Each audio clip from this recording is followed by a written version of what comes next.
Innistrad Midnight Hunt is fully upon us now, and we just had some massive spoilers drop today.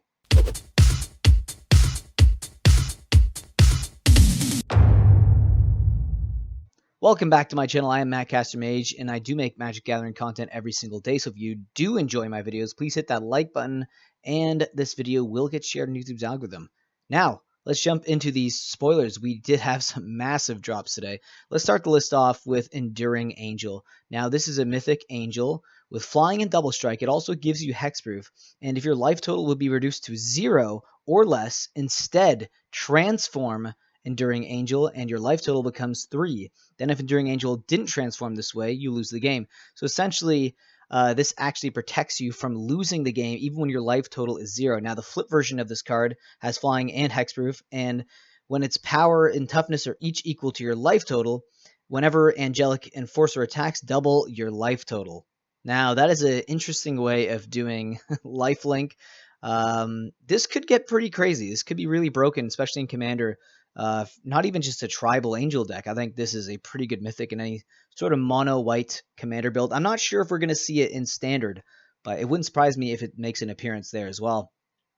Another card that I want to talk about is an instant called Galvanic Inversion. Now, this is a multicolor card, and is its colors says when you cast your next instant or sorcery spell this turn, copy that spell. You may choose new targets for that copy, and then you can flashback it for 3. Now, what's cool about this card, apart from the fact that you're actually being able to, make new copies of your spells, is the fact that we're getting flashback. Flashback is one of my favorite mechanics in Magic Gathering.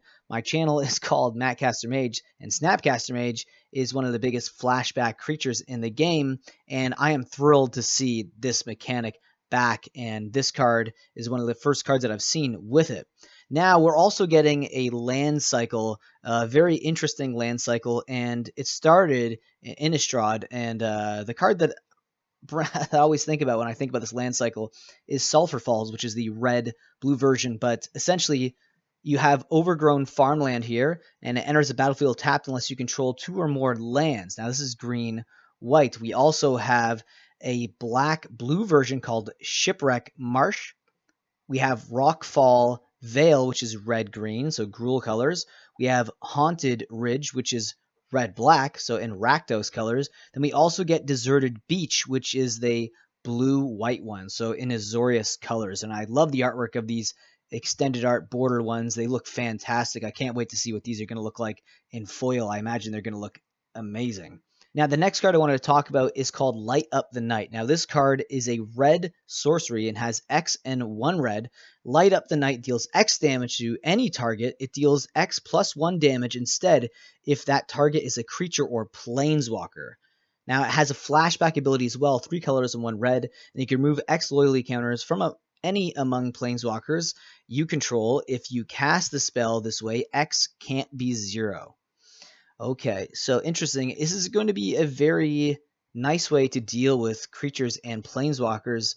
I think this will definitely see standard play, probably commander play as well, but obviously this is the extended art version of the card.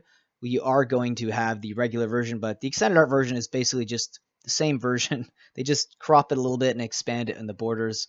The next card I wanted to talk about is a planeswalker, which shouldn't be a surprise to anyone if they've followed the storyline of Innistrad. It is Arlen. Yes, we have Arlen, the Pax Hope here. Now, this is the special frame for it, which is, it's interesting. It reminds me a lot of the storyboard frames mixed with the Call Time showcase frames. I don't know how I feel about it. I imagine they're going to look good in foil. Again, every set has a new showcase that we're supposed to be excited over, but at the end of the day, it's just basically a variant version of the same card, right? So that's really all it is. Now, what this does is it's got Daybound, so it's a new mechanic where you can flip it from day and night. Its +1 is until your next turn, you may cast creature spells as though they had flash, and each creature you control enters the battlefield with an additional +1/+1 counter on it. And then its -3 ability is create 2/2 green wolf creature tokens. Now it's coming in with 4 loyalty counters, so you can play that -3 ability right away. But I like its +1 ability Like if I was going to play this, depending on the situation, its +1 ability might be a little better if you have a creature-based deck, if you have a lot of wolves already on the battlefield. But I do like that I can generate, wolf tokens. I think that's really cool.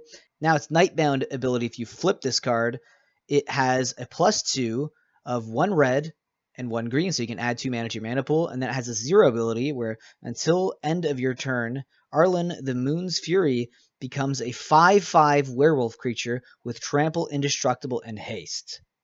That is cool. Now, I thought we were going to actually be able to transform her, and obviously you can only do that in Nightbound, because if you are a werewolf, you only really transform at nighttime. Next is Sagarta. We are getting her back again. Yes, Sagarta, beautiful angel here. This is Sagarta, Champion of Light. Now, this Selesnya angel has flying and trample, and humans you control get +1/+1. So really good for any sort of tribal build with humans. This could see some standard play. It has an ability called Coven, and whenever Sagarta attacks, if you control 3 or more creatures with different powers, look at the top 5 cards of your library. You may reveal a human creature card from among them and put it into your hand. Put the rest on the bottom of your library in any random order. So very similar to like an Imperial Recruiter effect. I do like that you can actually basically search your deck, well, a certain part of your deck for human cards. It's very, very good. A little bit of a tutor ability, but I do think that this card is going to see standard play. 4 mana in the current standard environment. We have Dungeons and Dragons, Adventures of Forgotten Realms out right now. That kind of decreased the power level of standard. So I think 4 mana for a legendary creature angel is going to be pretty powerful. I can see this actually being a brawl commander as well. So this will be very nice, I think, as a card that you're going to see in commander and humans builds or angel builds, really. But to be honest, I think this is going to see more play in a humans build. I do like that they added the trample in there as well. You don't see a lot of angels with trample typically, but obviously because of the green in there, that's signifying potentially that trample would be on the plate. Anyways, let me know what you think of these spoilers today down below in the comment section. I do read all the comments on my videos, and I will see you guys in the next one. Being a patron will help me produce more market movers and add to the funds that I will use for my random buys, and also to my coffee fund, because I drink a lot of coffee for these videos. And here you can see a link below in the description that will give you all the tiers and what you get in each tier. So I hope you guys click and think about joining. And with that, I'll see you next video. Think about supporting the channel in that way. If not, subscribe, like, leave a comment, and I will see you again in the next video.